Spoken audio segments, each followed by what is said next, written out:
I had a really bad experience with the NYPD when I was 12. I was walking home from school, and me and my friends was just fooling around, and the police truck, the one that supervises the area, saw us fooling around. They stopped us. They questioned us what we were doing, and we were just saying we were fooling around. They asked for our IDs, and they took our names down.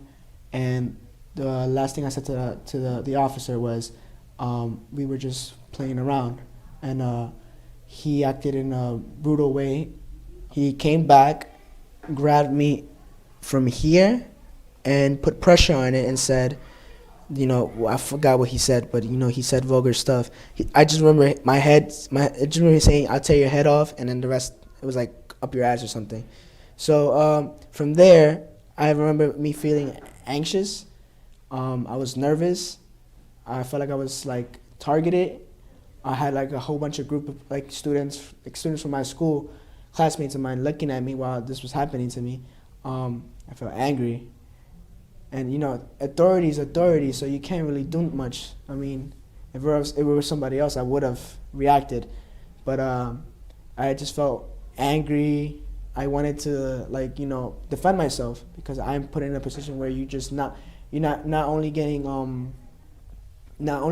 threatened, but like you're having somebody hand on top of you for no matter reason. I mean, there's always the option of talking it out, but he used brute force. So that experience kind of changed my life towards like how I should act outside, first of all, and as a kid, that's an experience where you just don't forget.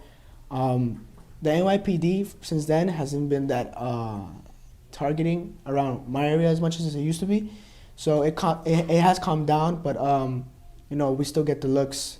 They still stop you and ask you where you're going, because I live in an area where a lot of young folks hang around, so they still question you where you're going, or where you who you're meeting with, or depending on where you are.